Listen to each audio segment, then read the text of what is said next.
नमस्कार दोस्तों, वंदना आराधना भक्ति चैनल में आपका स्वागत है। आज हम शिव भक्ति की अनूठी कहानी सुनेंगे।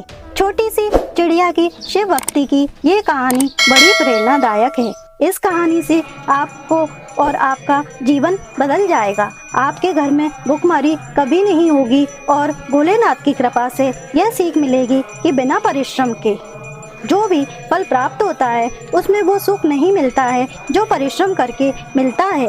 इसलिए इस कहानी को आप सुने और अपने बच्चों को भी सुनाएं। ये एक प्राचीन समय की कहानी है। प्राचीन काल में एक बड़ा शिव मंदिर था। उस मंदिर के पास एक बड़ा पेड़ था। उस पेड़ पर एक चिड़िया का परिवार रहता था। वह चिड़िया का जोड़ा शिव भक्त था। जैसे ही शिव मंदिर में घंटों की आवाज आती थी, वह चिड़िया का जोड़ा मंदिर में जाके एक कोने में भगवान के दर्शन करता था और घंटों उनकी भक्ति और आराधना में मग्न रहता था। ये उनका रोज का नियम था। भगवान की पूजा आराधना के बाद वह जोड़ा उड़ जाता था और अपने नित्य कर्म में लग जाता था। वह बच्चों के भोजन पानी की व्यवस्था करने के लिए उड़ के जाते थे और शाम को वापस लौटकर फिर भोलेनाथ की भक्ति और आराधना में लग जाते थे। ये उनकी रोज की दिनचर्या थी। भगवान भोलेनाथ की कृपा से पास ही कुछ दूर पर एक मकान था। उसमें एक बूढ़ी माँ रहती थी जो बिल्कुल अकेली थी। उनका कोई नहीं था, ना कोई संतान थी, ना ही कोई रिश्तेदार थे। बिल्कुल अकेली थी, कोई भी नहीं था। पर वह पक्षियों से बहुत प्रेम करती थी। रोज उनका नियम था, वह पक्षियों के लिए दाना पानी अपनी छत पर रखती थी। बूढ़ी माँ पक्षियों से बहुत प्रेम करती थी। शिव भक्त पक्षियों का यह जोड़ा हमेशा वहां जाकर दाना पानी खाता था और वापस आकर भोलेनाथ की भक्ति में लग जाता था। यह उनका रोज का नियम था। उन्हें दाना पानी के लिए ज़्यादा मेहनत नहीं करनी पड़ती थी। उन्हें जब भी भूख प्यास लगती, वह बूढ़ी माँ की छत पर जाकर बैठ जाते थे। एक दिन वह बूढ़ी माँ बीमार पड़ जाती हैं क्योंकि उनके कोई संतान नहीं थी, ना ही कोई रिश्तेदार था। वह अकेली ही रहती थी। वह पक्षियों से बहुत प्यार करती थी। बूढ़ी माँ जब ज़्यादा बीमार हो जाती तो वह अपनी खाट पर लेट जाती हैं। दवा खाना पाने के अभाव में वह और ज़्यादा बीमार और कमज़ोर हो जाती हैं। ऐसे ही धीरे धीरे दिन बीतते जाते हैं और बूढ़ी माँ की मृत्यु हो जाती है। बूढ़ी माँ की बीमारी से मृत्यु तक छत पर जो खाना पानी था पक्षियों के लिए वे अब समाप्त हो गया था। शिव भक्त पक्षियों का जोड़ा परेशान हो गया।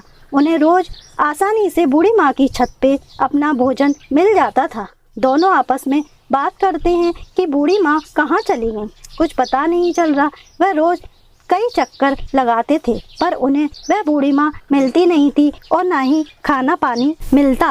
अब वह बहुत परेशान हो गए क्योंकि उन्हें अपने बच्चों का पेट भरने के लिए बहुत दूर दूर तक जाना पड़ता था। दोनों सोचने लगे कहाँ गई बूढ़ी माँ, क्योंकि बूढ़ी माँ का रोज का नियम था पक्षियों का दाना पानी डालने का, लेकिन अब कुछ नहीं रखा था छत पे। शिव भक्त चिड़ियों का यह जोड़ा बड़ा परेशान हो गया। वह दोनों चिड़ियों का जोड़ा बड़ा परेशान होते हुए और यह निर्णय करता है कि वह पूरे गांव में बूढ़ी माँ को ढूंढेगा। इस पर चिड़िया बोली, बूढ़ी माँ तो शुरू से यहीं रहती हैं, कहीं आती जाती भी नहीं है, फिर वह गई कहाँ। तब चिड़िया का पति बोला, हम हमारी अन्नदाता बूढ़ी माँ को ढूंढ के ही रहेंगे। वह पूरे गांव में घूम घूम के चक्कर लगाकर परेशान हो जाते हैं, लेकिन बूढ़ी माँ का कहीं पता नहीं लगता।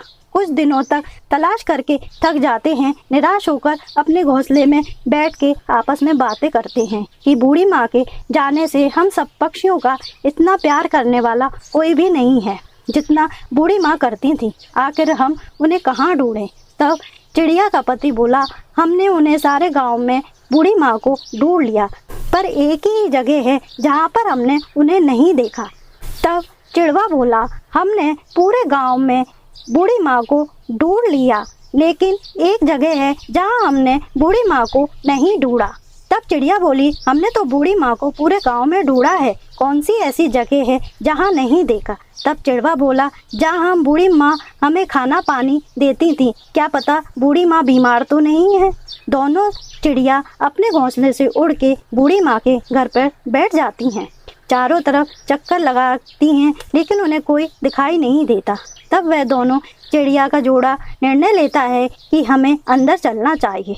वे अंदर जाते हैं तो उन्हें दूसरे कमरे में बूढ़ी माँ लेटी दिखाई देती हैं। चिड़िया का जोड़ा उनके पास जाता है, देखता है बूढ़ी माँ अपनी खटिया पर सोई हैं। चिड़िया कहती है बूढ़ी माँ बीमार हैं और हम उन्हें पूरे गांव में ढूंढ रहे थे।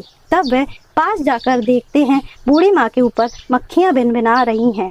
वे उन्हें अपने पंखों से भगाने की कोशिश करते हैं। चींची करके बूढ़ी माँ को जगाने की कोशिश करते हैं। वे नहीं जगती हैं, उनमें कोई भी हलचल नहीं होती है। वह चिड़िया का जोड़ा समझ जाता है कि बूढ़ी माँ अब नहीं रही हैं। वह दोनों बहुत उदास हो जाते हैं, रोने लगते हैं। अब हम क्या करेंगे? बूढ़ी माँ हमें छोड़ के नहीं जा सकती। वह तो सबसे बहुत प्यार करती थी, चाहे पशु पक्षी हों या इंसान। वह तो बहुत पवित्र मन की थी, सबसे बहुत प्रेम करती थी, पूजा पाठ दान पुण्य सब करती थी। इतनी पवित्र और अच्छी मन की बूढ़ी माँ कैसे मर सकती हैं? वह दोनों चिड़िया का जोड़ा भारी मन से बूढ़ी माँ के घर से लौट आता है। वह दोनों चिड़िया का जोड़ा अपने घोंसले में लौट जाते हैं और दोनों चिड़िया का जोड़ा निर्णय लेता है कि हम भोलेनाथ से बूढ़ी माँ को मांगेंगे और दोनों मंदिर में ऊपर एक कोने में खड़े होकर भगवान की तपस्या करने लगते हैं। भूख प्यास की चिंता किए बिना भोलेनाथ की तपस्या में लीन रहते हैं। तपस्या करते करते 6 महीने बीत जाते हैं। तब भगवान भोलेनाथ उनको दर्शन देते हैं और कहते हैं, हे प्यारे पक्षी, मांगो क्या चाहिए? इतनी कठिन तपस्या किस कारण से? तुम दोनों अपने नेत्र खोलो। सामने भोलेनाथ को देख के दोनों दंग रह जाते हैं और भोलेनाथ से प्रार्थना करते हैं, आप हमें हमारी बूढ़ी माँ को लौटा दीजिए, हमें हमारे लिए कुछ नहीं चाहिए। तब भोलेनाथ कहते हैं, ये संभव नहीं है। जो इस संसार में जन्मा है उसकी मृत्यु अवश्य होती है। एक बार मृत्यु के बाद कोई इंसान जीवित नहीं हो सकता। वैसे भी वह बूढ़ी माँ का शरीर नष्ट होने को है, उनके शरीर में कीड़े पड़ चुके हैं, अब वह वापस नहीं आ सकती हैं। भोलेनाथ की बात सुनकर दोनों चिड़िया कहती हैं कि आपने हमें वरदान मांगने को कहा था, अब आप मना कर रहे हैं, अपने वचन से मुकर रहे हैं। हमें बूढ़ी माँ के अलावा कुछ नहीं चाहिए। भोलेनाथ सोच में पड़ जाते हैं और पक्षियों की तपस्या और विश्वास देखकर वह बूढ़ी माँ को जीवित कर देते हैं। बूढ़ी माँ जीवित हो जाती हैं और रोज की तरह पक्षियों की सेवा में फिर से लग जाती हैं। एक दिन वह सोचने लग जाती हैं, मैं तो मर चुकी थी, फिर जीवित कैसे हो गई? वह भोलेनाथ के आगे प्रार्थना करती हैं। हे भोलेनाथ, उनके स्वप्न में आकर बताते हैं कि आप मृत्यु को प्राप्त कर चुकी थी, परंतु एक चिड़िया के जोड़े ने हमें आपको जिंदा करने के लिए मजबूर कर दिया। बूढ़ी माँ भोलेनाथ से प्रार्थना करती हैं, उनके चरणों में गिर जाती हैं, आप मुझे कृपा करके उस चिड़िया के जोड़े के बारे में बताइए, वह कौन है और कहाँ रहते हैं। तब भोलेनाथ बूढ़ी माँ से कहते हैं, वह चिड़िया का जोड़ा गांव के बड़े शिव मंदिर के पास बड़े पेड़ पर अपने बच्चों के साथ रहता है और रोज तुम्हारी छत पर आता है। यह बात बोलकर भोलेनाथ स्वप्न में अंतर ध्यान हो गए। अब वह बूढ़ी माँ सुबह होने का इंतजार करने लगी। जैसे ही वह चिड़िया का जोड़ा पहुंचा तो बूढ़ी माँ उन चिड़ियों के जोड़े के पास पहुंची और उन्हें अपने पास बुलाया और कहा, तुम और तुम्हारे बच्चे हमारे पास ही रहो, हमारे घर में ही रहो। तुम्हारी भक्ति तपस्या से मैं आज जीवित हूँ, तो तुम दोनों जीवन भर मेरे घर में रहो। वह शिव भक्त चिड़िया का जोड़ा बूढ़ी माँ के घर ही रहने लगा, छत पर जाकर खाना पानी खाने लगा। अब पूरे गांव में यह बात फैल जाती है कि पक्षियों वाली बूढ़ी माँ मर के भी जीवित हो गई हैं। उनके शरीर में अलग शक्ति आ गई है। अब पूरे गांव के लोग अपनी बीमारी लेकर और परेशानियां लेकर उनके पास आने लगे और स्वस्थ होके जाने लगे। बूढ़ी माँ भोलेनाथ की पूजा पाठ करके उनकी कई समस्याओं को दूर करने रही। बूढ़ी माँ भोलेनाथ की पूजा पाठ करके उनको सही करने लगी और कई सालों बाद जीवित समाधि ले ली। तब से बूढ़ी माँ का नाम चिड़िया वाली बूढ़ी माँ के नाम से जाना जाने लगा। दोस्तों, यह चिड़िया वाली बूढ़ी माँ का भव्य मंदिर आज भी गुजरात में है। लोग उन्हें चिड़िया वाली बूढ़ी माँ के नाम से जानते हैं। लोग आज भी अपनी परेशानी समस्या लेके चिड़िया वाली बूढ़ी माँ के स्थान पर जाते हैं, उनके दर्शन करते हैं, अपनी परेशानियों से छुटकारा पाते हैं।